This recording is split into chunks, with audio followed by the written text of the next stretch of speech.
روزہ رکھنے کی دعا۔ وبصوم غد نويت من شهر رمضان میں ماہ رمضان کے کل کے روزے کی نیت کرتا ہوں۔ اللہ اکبر اللہ اکبر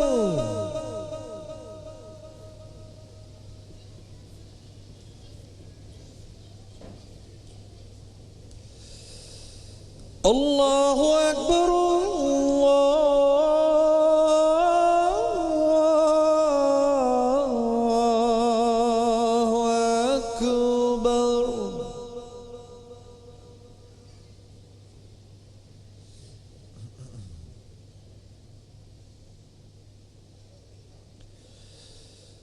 أشهد أن لا إله إلا الله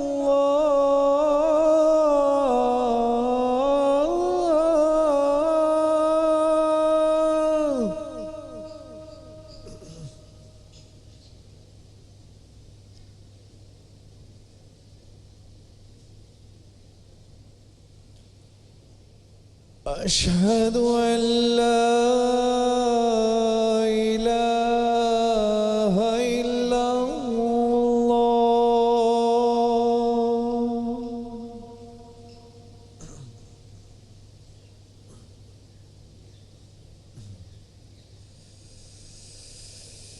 أشهد أن محمدًا رسول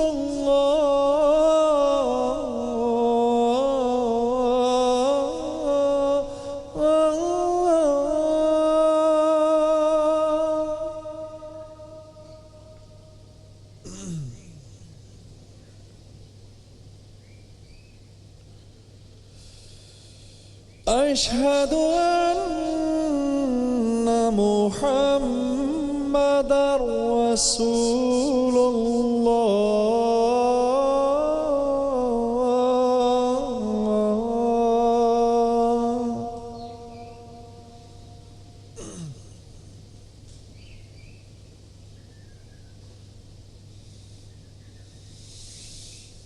حي على الصلاة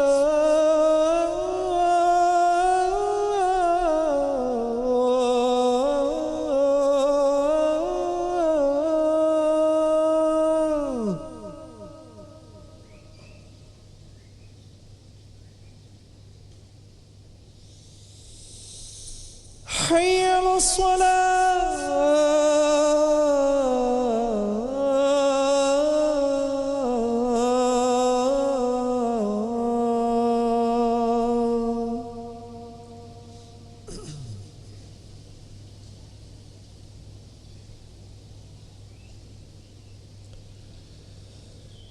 حي على الفلاح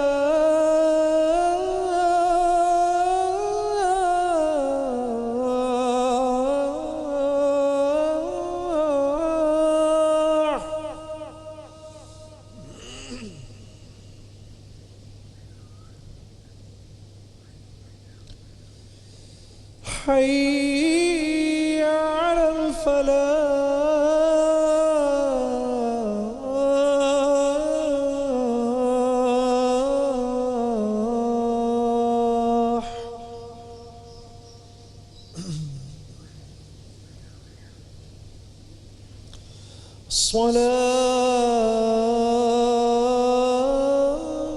الصلاة خير من النوم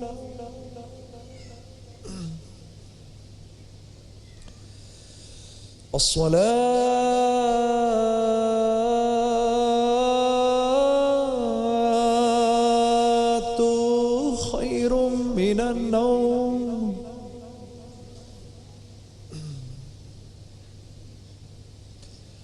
الله أكبر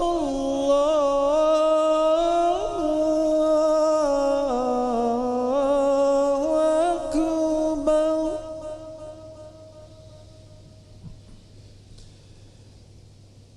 لا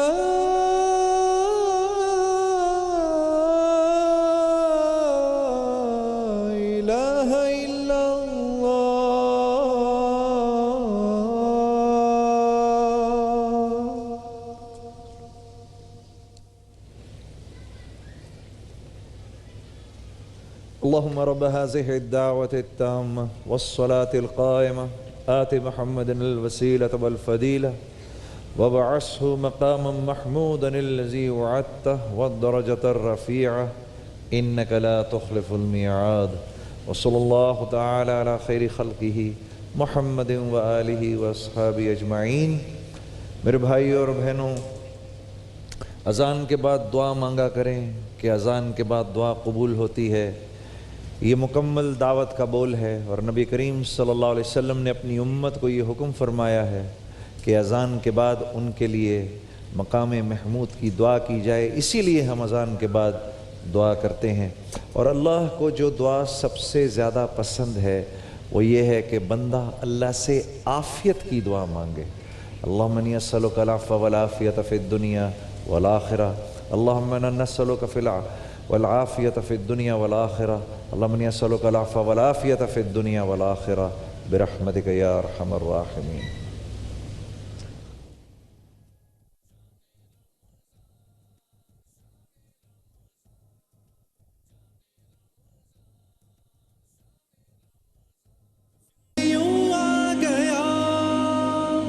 بن کے رحمت یہ پھر چھا گیا، کیسے تجھ سے کروں سامنا، بھی رہا ہوں ذرا تھامنا۔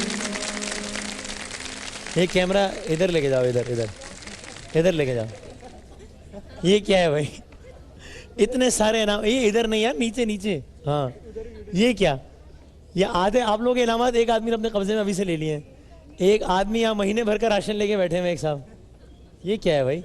یہ تو بڑا عجیب معاملہ ہے، سب مل کر کہیں عجیب۔ اچھا جی، کیسے آپ لوگ سب خیریت سے ہیں؟ آپ سب لوگوں کو نواں روزہ بہت بہت مبارک ہو۔ اور ذرا سب سے پہلے مجھے یہ تو بتائیں کہ PAT، یہ پیٹ صحیح ہے؟ میں نے کوئی یہ تھوڑی پوچھا تھا PAT CAT BAT RAT۔ چلیں سب نے سبق یاد کر لیا؟ چلیں اپنے تالیاں بجا دیں، بہت اچھے، زبردست، سب نے سبق یاد کر لیا۔ بھائی میرا سوال یہ تھا کہ PAT یعنی کہ پیٹ، یہ پاکستان کی ایک سیاسی جماعت کا نام ہے، تو یہ کس سیاسی جماعت کا نام ہے سر؟ پاکستان عوامی تحریک۔ یہ کچھ ہیمانی ہربل کے گفٹ ہیمپرز ہیں، اور آپ نے مجھے یہ بتانا ہے، اچھا یہ ایک ہی محلہ ہے، اس سے دور ہو جاؤ، ان سے دور کھڑے رہو ورنہ یہ سب بھی لے لیں گے۔ اب پیچھے والے بھائی کو بھی دیں ذرا، بھائی یہ آپ کے لیے، اور یہ آپ اپنے پیچھے بھی دے دیں۔ وہ میرا ایک بھائی بڑے سکون سے بیٹھا ہے، اس کو بھی دے دیں، میں آپ کو دے رہا ہوں، یہ آپ کے لیے۔ ہاں دور ہو جاؤ، یہاں سے دور ہو جاؤ، پیچھے خبردار، اپنے موبائل بچا لو، یہ سب جائے تھا۔ ہاں یار تم ایسے مانگ رہے تھے، میرے پاس رکھوا کے گئے تھے کیا؟ وہ کہہ رہے ہیں وسیم بھائی PAT یعنی کہ پاکستان عوامی تحریک، ان کے سربراہ کا نام بتائیں سر۔ پاکستان عوامی تحریک کے سربراہ کا نام کیا ہے؟ شیخ الاسلام ڈاکٹر محمد طاہر القادری۔ جناب ڈاکٹر طاہر القادری صاحب، آپ تو بڑی مجھے ان کی کوئی فین اور ان کی وہ لگ رہی ہے متقد۔ طاہر القادری صاحب کے وہ سیاسی نظریات اپنی جگہ، لیکن ظاہر ہے ان کی دین کے حوالے سے بڑی نالج ہے، اور بہت قابل احترام شخصیت ہیں سب کے لیے۔ بیٹا گفٹ ہیمپر ذرا اور لے آئیے۔ طاہر القادری صاحب پاکستان آ رہے ہیں، آپ کو تو پتہ ہی ہوگا، کب آ رہے ہیں؟ آج آ گئے۔ واہ، تو آپ کا ارادہ ہے دھرنے ورنے میں جانے کا؟ جی لاہور جائیں گے آپ؟ جی انشاءاللہ، حکومت گرانے کے لیے جائیں گی دھرنے میں؟ اس سے پہلے بھی گئے تھے۔ سیاسی ہو رہا ہے ہمارا پروگرام، اس کو 11th آر کا رنگ نہ دیا جائے۔ بیٹے میں آپ کو دے رہا ہوں، یہ زارا سافٹ کا گفٹ ہیمپر یہ آپ کے لیے ہے۔ اچھا جی یہ بتائیں، دبئی کی بلند ترین عمارت کا نام کیا ہے، جس کو tallest structure of the world بھی کہتے ہیں؟ برج خلیفہ، بالکل صحیح۔ اور اس سے پہلے یہ نام تبدیل کر دیا گیا تھا، ورنہ اس کا نام کچھ اور تھا، تو اس سے پہلے اس کا کیا نام ہو رہا تھا؟ اس کا نہیں، یہ نہیں معلوم۔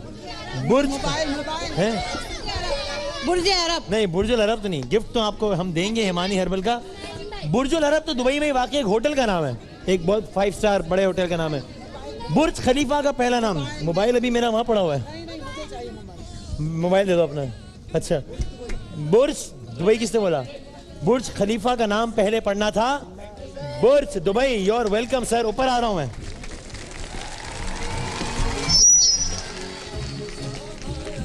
جی بھائی ایک ہی پیمپر دے رہے ہیں، ایک ہی پیمپر دے دے، یہ بول کیا کرتے ہیں؟ ایک موبائل دے رہے۔ میرے پاس ابھی ہے نہیں، وہاں رکھا ہوا ہے میرا۔ اپنا دے دوں میں تم کہو تو. میں آپ کو یہ زارا شاپ کا گفٹ ہیمپر دے دیتا ہوں. یہ جزا فوڈ یہ ذرا آنٹی کو دے دیں. اچھا جی, پاکستان اور افغانستان کے بارڈر کو کس نام سے یاد کیا جاتا ہے؟ پنکھے ہیں؟ موٹر وہاں پر. اچھا موٹر وہاں پر ہے تو موٹر کیوں نہیں لایا؟ ارے بانٹنا شروع کر دیا تم نے, مجھے تو دینے دو, خود بانٹنا شروع کر دیا. نہیں نہیں ٹھیک ہے ٹھیک ہے ٹھیک ہے, دے دیں. یہ پنکھا, اس کی موٹر جو ہے, ارے یہ آپ لے لیں, میں آپ کو دے رہا ہوں. اچھا یہ پنکھے بڑے خطرناک ہیں, لوگوں کے گھروں میں لائٹ نہیں آ رہی, تم پنکھے دے رہے ہو ابھی سے. اچھا ایک منٹ بس, نام کیسی ہیں آپ؟ ٹھیک, آپ سنائیں. الحمدللہ. میں اسپیشل پنجاب سے آپ کے شو میں آئی ہوں. اسپیشل پنجاب سے آئی ہیں؟ ہاں جی. کہاں سے آئی ہیں؟ ملتان سے. ملتان سے. ملتان سے, اولیاء کے شہر سے. ملتان کے سب سے بڑے اسپتال کا نام بتائیں.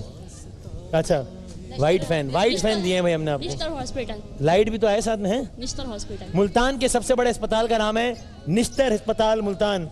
یہ واحد کا فین آپ لے لیں. بھائی ایک مہمان آئے ہیں لاہور سے, ان کو کیوں موبائل بھی دیں, تالیاں بجا دیں ان کے لیے. پنکھے لے آیا یہ آدمی, پنکھے یہ آپ کے لیے ہے, پنکھا لے لیں. ہیں سیلفی بھی لینی ہے تو ہم کیا کہہ رہے ہیں, ٹرانسمیشن چھوڑ دیں, سیلفی بعد میں لے لیں گے, پہلے میں پروگرام تو کر لوں. اچھا شیر نہیں, شیر بہت سن لیے جی. آپ بھی ملتان سے آئی ہیں, آپ بھی ملتان سے آئی ہیں. یہاں 450 لوگ اس وقت ملتان سے آئے ہوئے ہیں, تو یہ موبائل آدھا آدھا کر لیتے. پاکستان افغانستان کے بارڈر کا نام بتائیں. گفٹ ہیمپر والے بھائی کو آگے آنے دو. اچھا یہ جزا فوڈ کے چاول آپ لینا. پاکستان افغانستان کے بارڈر کا نام کون بتائے گا؟ ان کو تو بھائی مائک دو, باجی رقیہ کو مائک دو. یہ کیا ہے؟ Life boy. اچھا ارے مائک تو دو, ہاں انہی کو مائک دو. ہیں واخان نہیں وہ تو ایک اور ملک سے. اور بتاؤ یہ ان کو دیں. لائف بوائے سے آپ ہاتھ دھوئیں ذرا. آپ کے ہاتھ صاف ہے نا, دامن بھی صاف ہے نا. تورخم بارڈر, ان کے ہاتھ گندے ہیں, ان کو لائف بوائے دیں. تورخم بارڈر, بالکل ٹھیک بات ہے, لائف بوائے. یہ آپ کے لیے, یہ آپ کے لیے آنٹی, یہ آنٹی کو دے دیں. اچھا ہیں ہیلو, کیا حال ہے, کیا کر رہی, روزہ نہیں رکھا, روزہ رکھے, شان رمضان. اچھا بھائی فیشل کروائیں, فیشل سرما والا کا فیشل رکھ لیں. پاکستان کا وزیر ریلوے کون ہے بھائی؟ پاکستان کے چاول دے دو, جزا کے چاول دے دو. تم نے خود کبھی بنایا چاول گھر میں؟ نہیں, لیکن بانٹ رہے ہو. مائک کھولو بھائی, مائک تو کھولو. پاکستان کے پنکھا دو, پنکھا. اچھا مائک تو میرے پاس ہے. اچھا بیٹھے ایک بات میری کل شادی کی سالگرہ ہے 15 جون. تو اسے میرا کیا قصور ہے اس میں؟ لے کر ہی نہیں آتی, جب تم جاتی ہو کچھ بھی نہیں دیتے وسیم بھائی تمہیں. تو آپ کیا دینے آتے ہیں؟ مجھے دے. کل شادی کی سالگرہ ہے, ہم آپ کو کیا دیں؟ ہم آپ کو بہت ساری مبارکباد دیں. مجھے موبائل چاہیے. کل شادی کی سالگرہ ہے, موبائل دو. آپ کی شادی کی سالگرہ ہے کل؟ آپ کی ہے شادی کی سالگرہ ہے؟ اب وہ پتہ ہے کیا کہہ رہے ہیں تو میرے پیچھے. اچھا بیٹھے, وہ کہہ رہے ہیں کہ وہ ان کو ایئر وے میں 1 سال کل مکمل ہو جائے گا, کہہ رہے ہیں مجھے بھی دو. یہ ان کو دیں بھائی. اچھا پاکستان کے وزیر ریلوے کا نام تو ہے سعد رفیق. ذرا مجھے یہ بتائیں بھائی, ایک موبائل باجی رقیہ کو دے دینا, ان کو دے دینا, ٹھیک ہے؟ اچھا بہت خوبصورت ہے. بچی کو کرشی جامع شیری کا گفٹ نمبر دو. شیر مکمل کریں. ہیں وسیم انکل کیوں کہا مجھے؟ میرا نام ہے وسیم بھائی. کیا نام ہے؟ وسیم بھائی. وسیم انکل نہیں ہے. شیر مکمل کریں, شیر. ارے بیٹھ تو جاؤ. شیر نہیں, میں شیر سنوں گا, آپ مکمل کریں.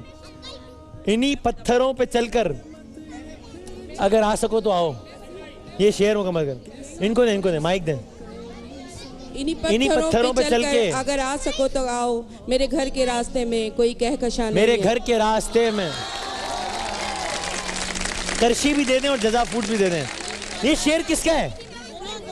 یہ شیر کس کا ہے؟ شیر کس کا ہے یہ؟ ارے وہ کہہ رہی ہے شیر نواز شریف صاحب کا. نہیں, میں کہہ رہا ہوں شاعر کا نام بتائیں. شیر بتاؤ کس کا ہے؟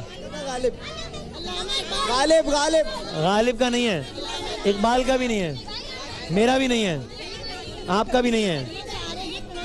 شیر کس کا ہے یہ نہیں بتا رہے. افغانستان کے صدر کا نام بتائیں مجھے. جنید جمشید صاحب بس آپ تیار رہیں, میں آ رہا ہوں آپ کی طرف. افغانستان کے صدر کا نام بتائیں. حامد کرزئی. حامد کرزئی, وہ تھا آج سے کوئی بہت سال پہلے, سرما والا کا فیشل کریں. افغانستان کا صدر کون ہے؟ کوئی نہیں بتا رہا, والنٹیئر سے پوچھنا شروع کر دوں, کیا کروں؟ نعت, نعت سنا دیں, اس کے بعد جنید جمشید صاحب کی طرف جاتے ہیں. جی نعت سن لیں بھائی, نعت. میں مائک میں پکڑ رہا ہوں, مائک میں پکڑ رہا ہوں, چھوڑ دیں. ارے مائک میں پکڑ رہا ہوں, چھوڑ دیں.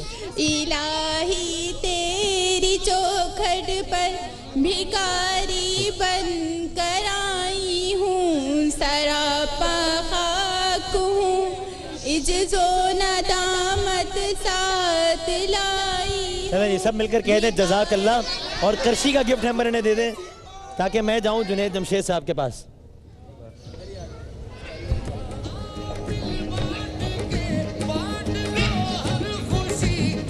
ہاں جی شروع ہو گیا جی. وسیم بادامی صاحب کو چھوڑ دیا لوگوں نے. ہاں جی ہاں جی ہاں جی ہاں جی. یہ میری سب سے زیادہ پسند کا سیگمنٹ ہے, کیونکہ اس سیگمنٹ میں ہمارے علماء کرام کے پاس الحمدللہ تھوڑا وقت زیادہ ہوتا ہے. ان سے ہم تھوڑی سی بات تفصیلاً سن لیتے ہیں. اور ہمارے اللہ خوش رکھے ڈاکٹر علی عمران صاحب کو بڑی محنت سے انہوں نے اور ان کی پوری ٹیم نے ایسے سوالات میرے بھائیوں اور بہنوں مرتب کیے ہیں جن سوالات کا آج کی ہماری روزمرہ کی زندگی سے تعلق ہے, اور ان میں کچھ ایسے دینی مسائل ہیں جن کی وجہ سے ہم ناواقف ہیں. تو میں ایک سوال میرے ذہن میں ہے اور میں شروع کروں گا مفتی سہیل رضا امجدی صاحب سے. مفتی صاحب, یہ انٹرنیٹ پر اکثر ایسی احادیث موصول ہوتی ہیں جن کا حوالہ مشکوک ہوتا ہے یا وہ احادیث خود مشکوک ہوتی ہیں. ایسی صورت میں عموماً لوگ نیک کام سمجھتے ہوئے ان کو شیئر کر لیتے ہیں. یہ بات کہیں گناہ کے زمرے میں تو نہیں آ جاتی؟ بسم اللہ الرحمن الرحیم. اللہم صلی علی سیدنا و مولانا محمد وعلی آلہ و اصحابہ وبارک وسلم. نمبر ایک بات یہ ہے کہ حضور نبی کریم علیہ السلام نے یہ ارشاد فرمایا کہ من کذب علی متعمدن, جس نے مجھ پر جان بوجھ کر جھوٹ باندھا, فرمایا کہ وہ اپنا ٹھکانہ جہنم میں بنا لے. اس نے جان بوجھ کر جھوٹ باندھا. اب اول تو یہ بات ہے کہ نیٹ کے ذریعے, ایس ایم ایس کے ذریعے, میسیجز کے ذریعے کوئی دین پھیلانا آپ پر واجب نہیں ہے, ٹھیک ہے نا. میدان عمل میں آئے. میں نے یہ بھی دیکھا ہے کہ جس کا کوئی کام نہیں, کوئی دھندا نہیں, وہ نماز بھی نہیں پڑھتا, بس بیٹھے بیٹھے دینی میسیج کر رہا ہوتا ہے. اچھا بعض اوقات کیا ہوتا ہے, قرآن کی آیت لکھا ہوا ہوتا ہے, بعض اوقات حدیث پاک لکھی بھی ہوتی ہے. نہ قرآن کی آیت کا وجود ہوتا ہے نہ حدیث پاک کا وجود ہوتا ہے, تو یہ سراسر آپ گناہ اپنے ذمے لے رہے ہیں. ہاں قرآن کی آیت ہے, کسی عالم دین سے آپ نے پوچھا, کسی مفتی حق سے پوچھا, حدیث پاک ہے, کون سی حدیث ہے, کون سا صفحہ ہے, کون سی حدیث نمبر ہے, کس کتاب میں ہے, پورا آپ کے پاس پس منظر موجود ہے, اور آپ نے خود پڑھا, کسی عالم دین سے پوچھا, اس کے بعد آگے بھیج سکتے ہیں. لیکن اس کے بغیر آگے بھیجیں گے, خدا نہ خاصہ وہ نہ ہوا تو حضور نبی کریم علیہ السلام کے اس وعید کے مستحق قرار پائیں گے. اچھا جس کو کچھ نہیں ملتا نا, وہ سیدنا مولا علی المرتضی رضی اللہ تعالی عنہ کا کول کہہ دیتا ہے, حضرت علی نے فرمایا. حالانکہ ایسا نہیں ہوتا, آپ خواہ گناہگار بن رہے ہیں. نیٹ کی بات ہے تو میں ایک بات عرض کروں کہ میں نے گزشتہ دنوں ایک پروگرام میں, اسی پروگرام میں یہ بات کہی تھی کہ میڈیا میں جہاں پر بہت سی خرافات ہوتی ہیں, اللہ رب العالمین ہمیں محفوظ فرمائے. جہاں غیر شرعی احکامات ہیں, غیر شرعی معمولات ہیں, اس سے ہمارا کوئی تعلق نہیں, ہم اسے کنڈیم کرتے ہیں. لیکن جہاں پر اچھا کام ہو رہا ہے ہم اس کو اپریشیٹ کرتے ہیں, اس کی حوصلہ افزائی کرتے ہیں. تو میں نے ایک بات کہی تھی کہ اگر آپ افطار ٹائم کر رہے ہیں, سحری ٹائم کر رہے ہیں, تو نمازوں کے اوقات کا بھی خیال رکھیں. کیوں آپ نعت خوانی کر رہے ہیں یا ڈسکشن پروگرام ہے, ٹاک شو ہو رہا ہے, اس میں بھی نمازوں کے اوقات کا خیال رکھنا ضروری ہے. کیوں کہ یہ زیادہ سے زیادہ دینی محافل کرنا یہ مستحب ہے. مستحب ہے، نماز فرض ہے۔ پھر اس کے بعد افطار کے بعد بھی بعض اوقات ٹاک شوز ہوتے ہیں دینی، علماء بیٹھے ہوئے ہوتے ہیں، نعت خواں حضرات بیٹھے ہوئے ہوتے ہیں، تو وہ بھی تراویح سے پہلے ختم کر لیں تاکہ تراویح جو سنت مؤکدہ ہے وہ ضائع آپ کی نہ ہو۔ تو ایک وائرل کسی نے کر دیا کہ جی دیکھیں مفتی صاحب نے یوں کہا کہ جو کرنا ہے کرو، تراویح سے پہلے ختم کر دو۔ تو پورا پس منظر نہیں سنا، پوری بات نہیں سنی۔ میں ایک زکوٰۃ سیمینار میں تھا تو میں بیان کر رہا تھا، مسائل بیان کر رہا تھا، تو ایک شخص کو میں دیکھ رہا ہوں کہ وہ برابر موبائل سے کھیل رہا ہے۔ تو میں نے ایک مسئلہ بیان کیا کہ جو صاحب نصاب ہو وہ زکوٰۃ نہیں لے سکتا، اس کو زکوٰۃ نہیں دے سکتے۔ جب سوالات کا کویشچنز کا سیشن آیا تو سب سے بڑھ کر اس نے سوال کہ حضور آپ نے ابھی کہا تھا کہ جو ہے وہ جو غریب ہے وہ زکوٰۃ نہیں لے سکتا۔ تو میں نے کہا حضور آپ نے پوری بات نہیں سنی میری، آپ نے موبائل پر کھیلتے ہوئے وقت گزارا، تو لہٰذا پوری بات سنتے تو اس کویشچن کی نوبت ہی نہ آتی۔ تو میں ہاتھ جوڑ کر کہتا ہوں سب سے، تمام ویورز سے، کہ جو بھی علماء یہاں پر بات کر رہے ہوں تو پوری بات سنے بغیر اس سے آگے نہ پہنچائیں، اس کے گناہگار آپ ہوں گے، ہم میں سے کوئی بھی نہیں ہوگا۔ جنید بھائی خالی ایک ضمنی سوال یہ جو بھی جنید بھائی نے سوال کیا ہے عمران صاحب کہ کوئی بھی حدیث یا آیت کو ایسے ہی منسوخ کر دینا، اس کا عمومی مسئلہ تو بتا دیا، روزے کی حالت میں ایسا کرنے سے روزے کی صحت پر بھی اثر پڑ سکتا ہے؟ عجیب۔ اس میں گزارش یہ ہے کہ روزہ آدمی کھانے پینے سے رک گیا، فرض تو ادا ہو جائیں گے، لیکن اس کی جو نورانیت ہے نا، قرآن پاک میں 2 لفظ وسیم بھائی استعمال ہوئے ہیں، صوم کا بھی اور سیام کا بھی۔ صحیح۔ انی نذرت للرحمن صوم اور یا ایھا الذین آمنوا کتب علیکم الصیام، صوم واو کے ساتھ، سیام یا کے ساتھ۔ صوم کہتے ہیں خالی رکنے کو، اور اللہ نے صوم فرض نہیں کیا، سیام فرض کیا۔ سیام کہتے ہیں سر کے بالوں سے لے کر پاؤں کے ناخنوں تک، یہ تقریباً 10 چیزیں بنتی ہیں، دماغ بھی پاک ہو، آنکھیں بھی پاک ہوں، یہ بھی پاک ہو، یہ بھی پاک ہو، سینہ بھی، دل بھی، ہاتھ بھی، ہر چیز کو پاک کر پھر دیکھیں روزے کا کیا نور ملتا ہے۔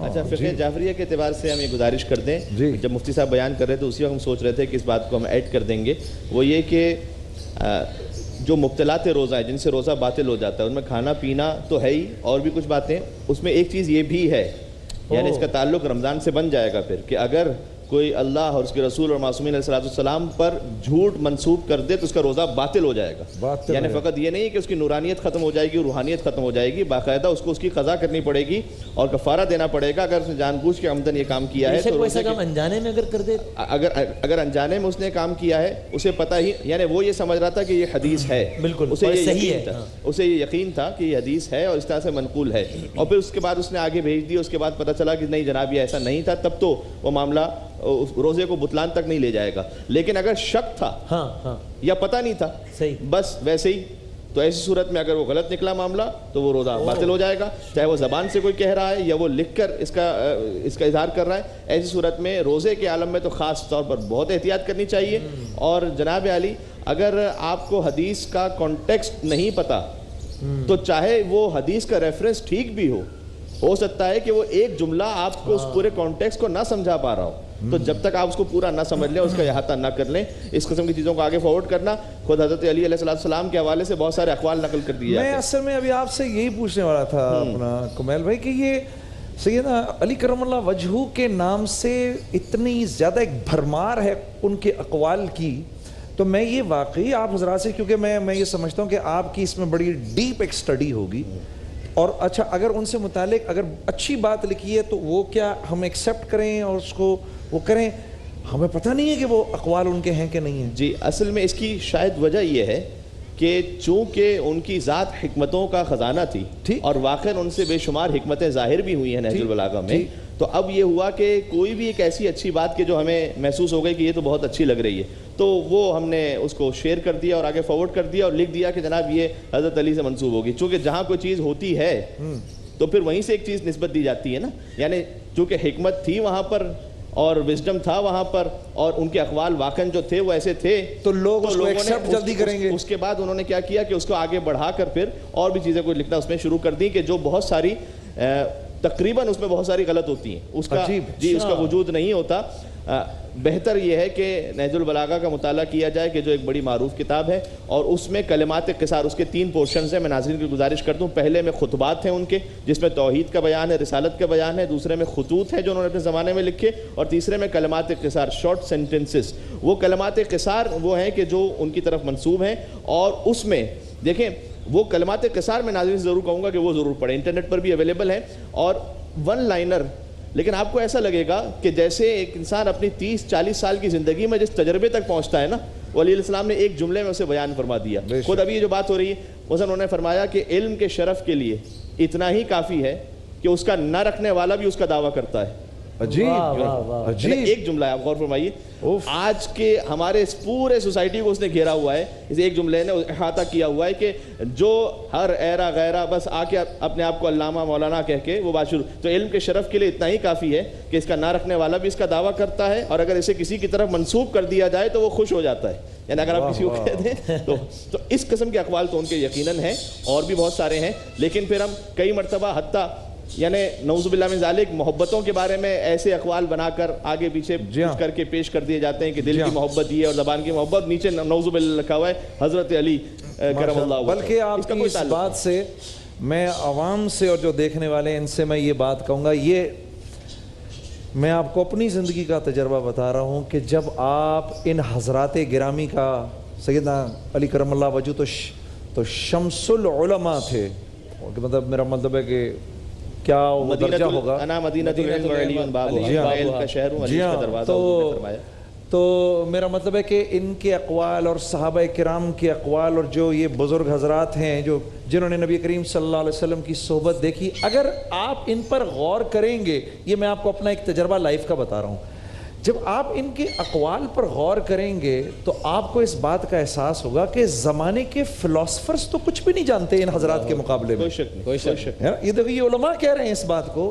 آپ یقین کریں کہ ہمارے اسلاف کے پاس اتنا کچھ ہے. میں نعوذ باللہ باقی فلاسفرز کو نیچا نہیں کر رہا، کیونکہ حکمت کی بات تو یہ تو مومن کا چھپا ہوا خزانہ ہے، یہ تو کہیں سے بھی مل جائے.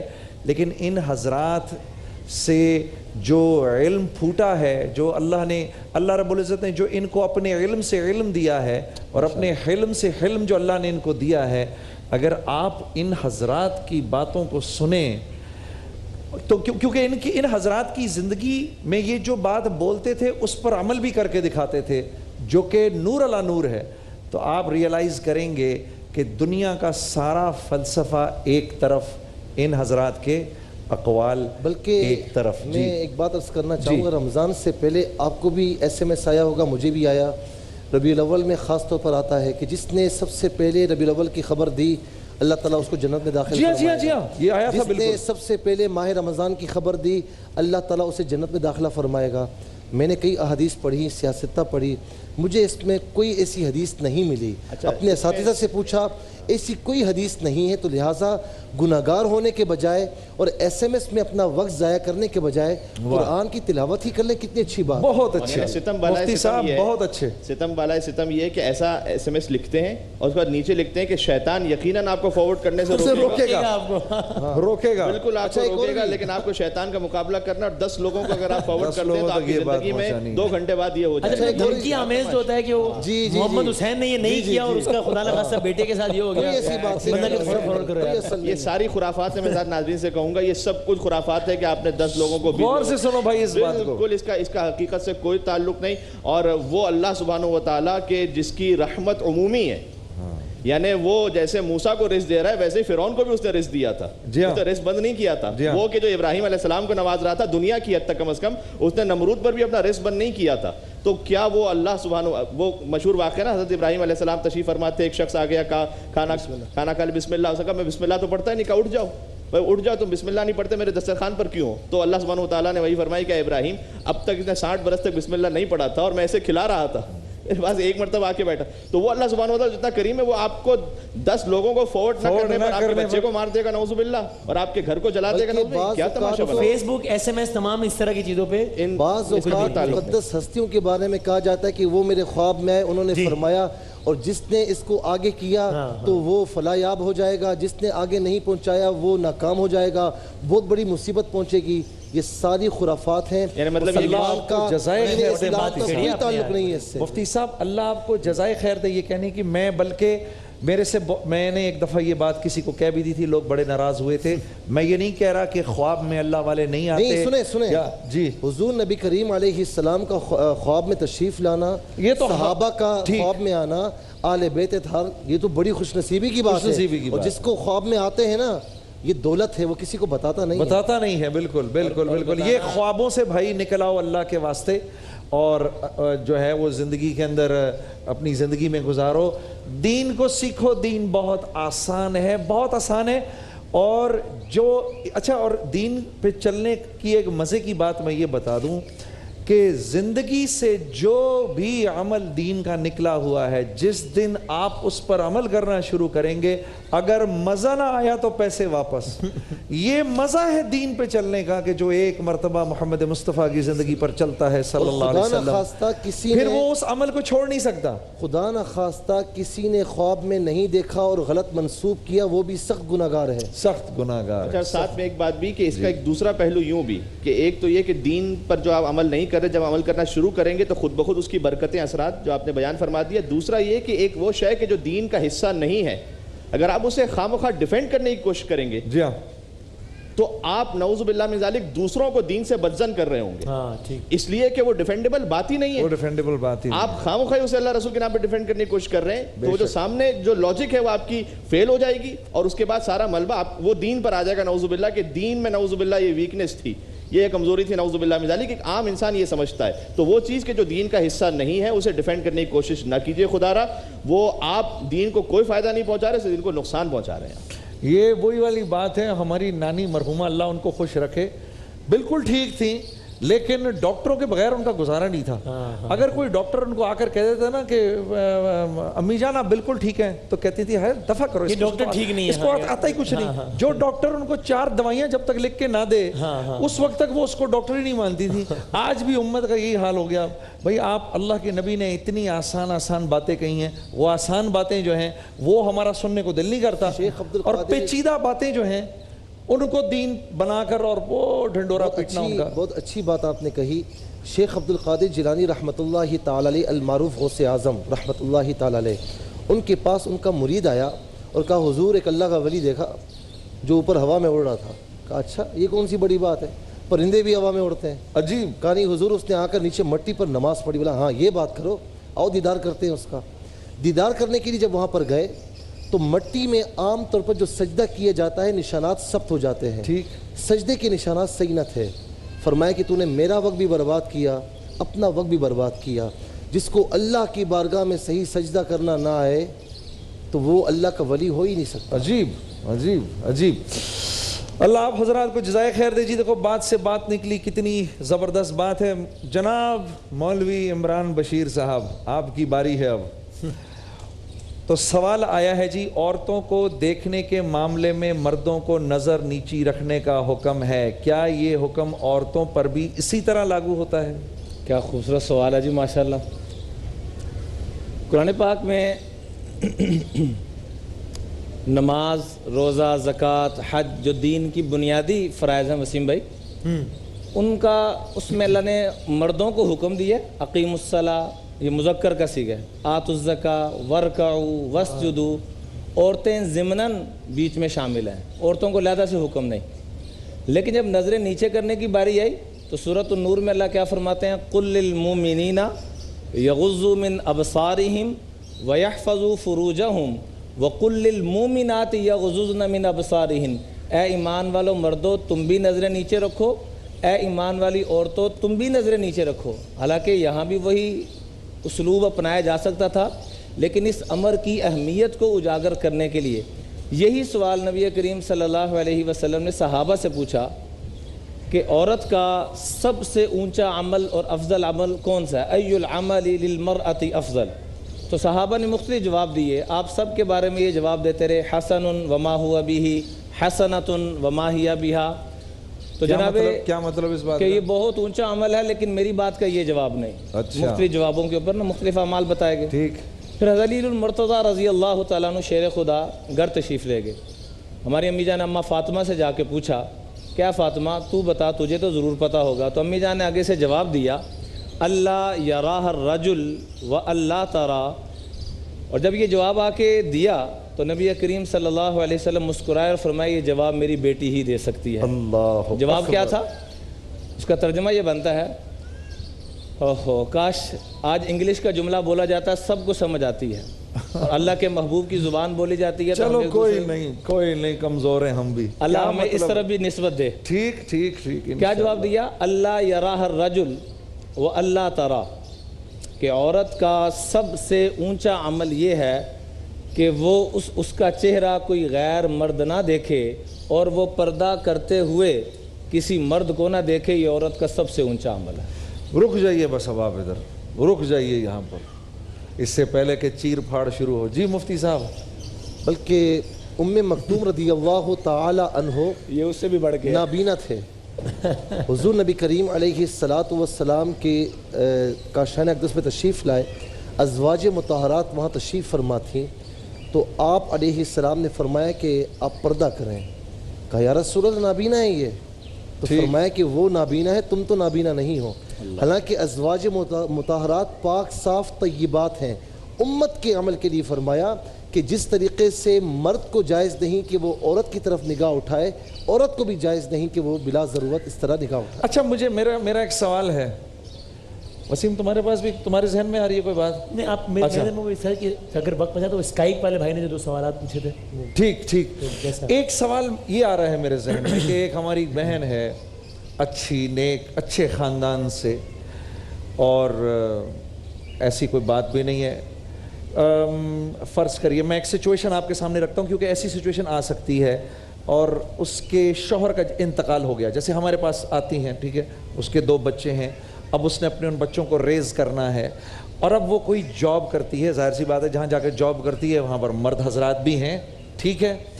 تو میری اس بہن کے لیے اچھا میں آپ کے لیے آپ کے سامنے سچویشن رکھتا ہوں ٹھیک ہے. پھر آپ مجھے ذرا مشورہ دیے کیونکہ میں یہ چاہتا ہوں کہ آپ کی بات کا سارے معاشرے کو سننے والوں کو دیکھنے والوں کو فائدہ ہو. کمیل بھائی آپ سے بھی میں آ رہا ہوں اس سوال کے اوپر. وہ یہ کہ اگر فرض کریے کہ اس بہن کو یہ بہن اگر پردہ کرتی ہے تو یہ جاب سے نکالی جاتی ہے. اب کیا سچویشن ہونی چاہیے یہ کیا کرے؟ دیکھیں پہلی بات تو یہ ہے کہ یہ پریکٹیکل کوشچن ہے. پہلی بات تو یہ کہ عام طور پر پاکستان میں ایسا نہیں لیکن جہاں پر اب یو ایس سے چلے جائیں کہیں کسی اور ملک چلے جائیں تو وہاں ایسی سچویشن میرے سامنے آئی ہیں. لوگوں نے سوالات کیے ہیں. تو دیکھیں بات یہ کہ وہاں پر سروائیو کرنا ہے ساری چیزیں ہیں اور جو گراؤنڈ ریلیٹیز ہوتی ہیں نا تو ان کو بھی مد نظر رکھنا چاہیے. ٹھیک. اول تو میری بات یہ ہے کہ ہر کوئی وہاں پر ایسا نہیں کہ جو پردے میں سختی کرے. کچھ ادارے ایسے بھی ہیں کہ جو نرمی کرتے ہیں اور خاص طور پر مسلمانوں کا خیال بھی رکھتے ہیں. میں نے یہ بھی دیکھا ہے.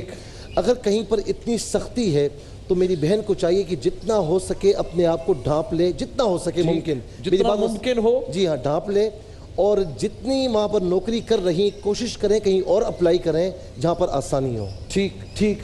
کمیل بھائی اچھا اس سلسلے میں ایک اسلامی فلسفہ اور ہمارے سامنے آتا ہے. ٹھیک. وہ یہ کہ ایک خاتون کے اگر شوہر کا انتقال ہو گیا یا وہ طلاق یافتہ ہے کسی بھی وجہ سے تو اصل تصور اسلامی معاشرے کا تو یہ ہے کہ اس کا جلد سے جلد ایک اور ازدواج ہونا چاہیے. ماشاءاللہ. اور اس کا نان نفقہ اس کے شوہر کے اوپر ہونا چاہیے. بہت اچھی بات. یہ جو ایک اعتراض ہے نا کہ عورت کو میراث میں آدھا حصہ کیوں ہے مرد کے مقابلے اس کی وجہ ہی بنیادی طور پر یہ ہے کہ اللہ سبحانہ و تعالیٰ نے اس کا خرچہ اس کے اپنے اوپر رکھا ہی نہیں ہے. ٹھیک. یعنی اس کے پاس جو کچھ ہے وہ اس کا اپنا ذاتی ہے اور اس کے اپنے ذاتی طور پر اختیار پر اسے خرچ کرنا ہے. اسے نہ کسی اور پہ خرچ کرنے کی ضرورت ہے بلکہ وہ اپنے طور پر جیسا اپنی آسائش کے لیے خرچ کرنا چاہتی خرچ کرے. مرد پر یہ واجب رکھا ہے کہ وہ نان نفقہ پورا کرے. تو آئیڈیا مایوس سمجھی جاتی ہے بات کہ عورت شوہر کے انتقال کے بعد بات کرے تو کانوں کو ہاتھ لگاتے ہیں. ابھی میں یہی گزارش کرنا چاہ رہا تھا کہ کچھ ایسی چیزیں ہیں وہی جو کلچرل انویژن ہے. ایک مرتبہ تو وہ ہوتا ہے ویسٹرن کلچرل انویژن, ایک مرتبہ ہوتا ہے ہندوؤں کی جانب سے یا وہ جو پرانا ایک سلسلہ تھا کہ جب ہم ساتھ میں رہتے تھے اور ہمارے جو شاید بزرگوں کی وجہ سے کچھ کلچرز ہمارے یہاں پر آ گئے. ان میں سے یہ خرافات ہے واقعاً خرافات کے اگر فرض کیجئے کہ ایک خاتون ہے 30 سال کی معذرت چاہتا ہوں 35 سال کی 40 سال کی ان کے شوہر کا انتقال ہو گیا ہے تو اس کے لیے یہ معیوب بنا دیا جائے کہ وہ دوسری شادی کرے. یہ کیا تصور ہے بھائی؟ بہت اچھی بات. یعنی کیا مطلب ہے؟ کیا اس عورت کو جینے کا حق نہیں ہے؟ کیا اس کی اپنی زندگی نہیں ہے؟ کیا اس کی اپنی خواہشات نہیں ہیں؟ یہ اس سے بڑا ظلم نہیں ہو سکتا اس خاتون پر کہ اسے اس انداز سے اکیلا رہنے پر مجبور کیا جائے جس کی وجہ سے وہ مجبور ہو جائے بے پردگی پر اور بے حجابی پر. تو اصل تو اسلامی معاشرے کا جو تصور ہے اس میں یہ ہونا چاہیے تھا. ہاں اگر فرض کیجئے کہ خاتون ہے کہ اس کے لیے کسی طرح سے ممکن نہیں ہے تو وہی جاب کو سوئچ اوور کر دے. گھر پہ بیٹھ کے بہت سارے کام آن لائن آج کل ہو سکتے ہیں, اگر وہ کچھ سیکھ سکتی ہیں تو وہ کچھ کر لیجئے. یہاں تک کہ اگر جان پر نوبت آ جائے, یعنی یہ کہ کھانے پینے کے لالے ہو جائیں, اگر میں سمپل الفاظ میں کہوں, تب جا کر ان کے لیے جائز ہو جائے گا کہ پھر وہ کسی شرعی حکم میں ایگزیمشن کے حقدار قرار پائیں گی, ورنہ اس سے پہلے تک تو بہرحال انہیں اس بات کا خیال کرنا پڑے گا. اللہ آپ حضرات کو بہت جزائے خیر دے. بہت ساری باتوں کا ہم کو پتہ چلتا ہے آپ حضرات کے ساتھ بیٹھ کر, اور یہ انشاءاللہ ہماری گفتگو روزانہ ہوا کرے گی فجر کی نماز کے بعد. آپ حضرات کا بہت بہت شکریہ ہمارے ساتھ رہنے کا. افطار پہ میرے اور جی وسیم گزارش ہمارے یہاں پر ایک بہت اچھا ہمارا بھائی کیمرہ مین یہاں ہوتا تھا نعمان, وہ مجھے معلوم پڑا کہ وہ ان کی بہن کا انتقال ہو گیا. کب ہوا؟ آج سے 2 دن پہلے. میسج میں اچھا. انہوں نے بہت گزارش کی تھی. پھر وہ ہمارے جو دوست مشہور معروف سنگر علی حیدر, ان کے والد محترم کا انتقال ہوا 2 دن پہلے. اچھا ہاں. اور پھر اقرار کی طبیعت بہتر ہے ویسے طبیعت, لیکن اور پھر میر حسن میر صاحب بہت مشہور و معروف نعت خواہ مکتبہ خواہ, ان کے بیٹے کا دبئی میں ایکسیڈنٹ ہوا ہے. اچھا. میں چاہے 3-4 چیزیں تو آپ اگر ایک دفعہ بس دعا کے ساتھ اختتام کر لیں ان چاروں کے لیے. آپ دعا فرما دیجئے, آپ دعا فرما دیجئے, اور جیسے مفتی صاحب آمین کہیں آپ حضرات اس ٹرانسمیشن کو ختم کر دیجئے گا ہماری سب کی طرف سے. السلام علیکم ورحمۃ اللہ وبرکاتہ. سید الانبیاء والمرسلین اللہم صلی علی سیدنا و مولانا محمد وعلی آلہ واصحابہ وبارک وسلم. ربنا اغفر لنا ولاخواننا الذین سبقونا بالایمان ولا تجعل فی قلوبنا غلا للذین آمنوا ربنا انک رؤوف رحیم. یا الہ العالمین, جو بھی صاحب ایمان دنیا سے رخصت ہوئے سب کی مغفرت فرما, سب کو جنت الفردوس میں اعلیٰ مقام نصیب فرما. یا الہ العالمین, جتنے بیمار ہیں سب کو صحت کاملہ عاجلہ عطا فرما. ہمارے وسیم بادامی صاحب نے جن جن کے نام لیے, یا الہ العالمین سب کو صحت کاملہ عاجلہ عطا فرما.